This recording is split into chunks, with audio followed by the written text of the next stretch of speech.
tendo considerado a obra de Deus em favor da humanidade pecadora, precisamos agora perguntar como devemos responder para nos beneficiarmos de tão grande salvação, ou o que nós devemos fazer para sermos salvos. A Bíblia nos mostra que são exigidas duas coisas de todas as pessoas. Primeiro, que elas se arrependam dos seus pecados. E segundo, que creiam e confiem na pessoa e na obra de Jesus Cristo. Mas antes de nós iniciarmos o assunto de hoje, que tal nós relembrarmos os pontos importantes vistos até aqui nos vídeos anteriores?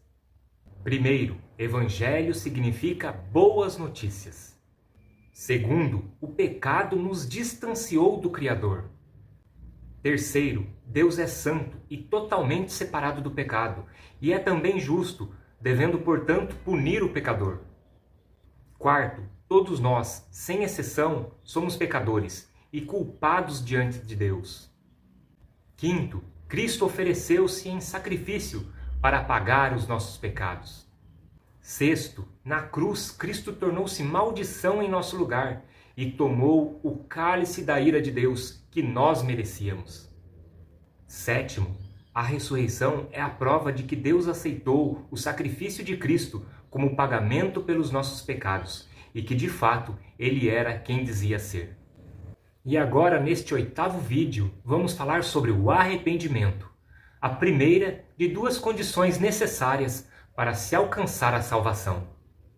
Jesus Cristo disse no Evangelho de Marcos, capítulo 1, verso 15, "O tempo está cumprido e o reino de Deus está próximo. Arrependei-vos e crede no Evangelho."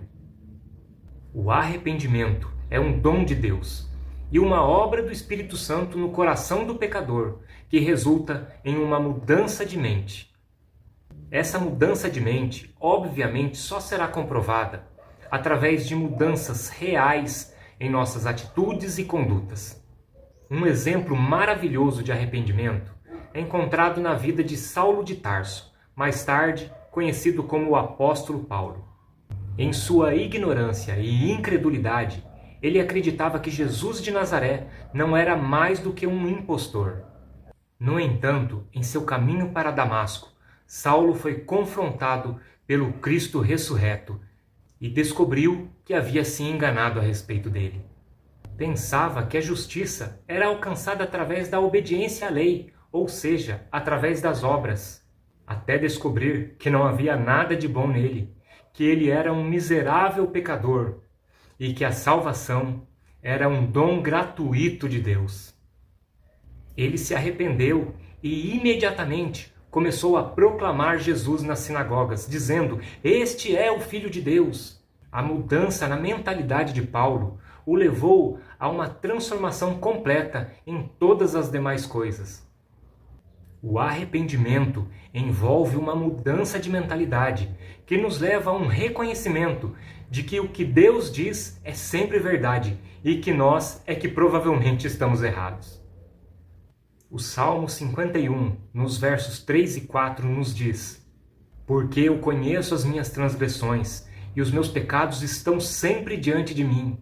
Contra ti somente pequei, e fiz o que aos teus olhos é mal, para que sejas justificado quando falares, e puro quando julgares."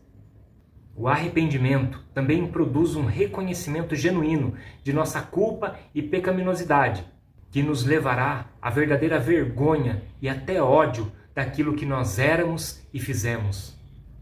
Começamos a desprezar com um profundo senso de vergonha o pecado que um dia nós amamos. Ezequiel 20:43 nos diz: "E tereis nojo de vós mesmos por causa das vossas maldades que tendes cometido."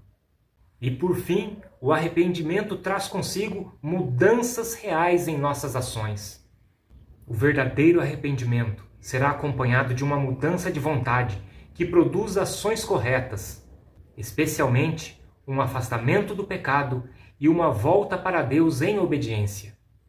No Evangelho de Mateus, capítulo 3, no verso 1, 2 e 8, nos diz assim: Naqueles dias apareceu João Batista pregando no deserto da Judéia e dizendo: arrependei-vos e produzi frutos dignos de arrependimento.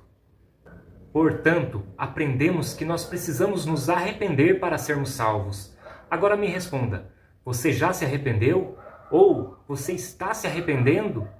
Você compreende que o pecado é uma terrível ofensa contra Deus? Você sente arrependimento e vergonha pelo seu pecado? Você está determinado a confessar o seu pecado e recorrer a Deus por misericórdia? Você concorda plenamente que não pode ir a Deus através dos seus próprios méritos, mas somente através da pessoa e da obra de Jesus Cristo? Se você é capaz de responder afirmativamente a estas questões, e se elas são uma realidade crescente em sua vida, é uma indicação de que Deus vem agindo em seu coração para que você veja a verdade. Se você não puder responder afirmativamente a estas questões, mas deseja a salvação, então continue a buscar a Deus através da sua palavra e também em oração. Mas de qualquer forma, eu te peço que continue a assistir esta série e compreenda de uma vez por todas o que é o verdadeiro Evangelho de Jesus Cristo. Um forte abraço e que Deus abençoe a sua vida.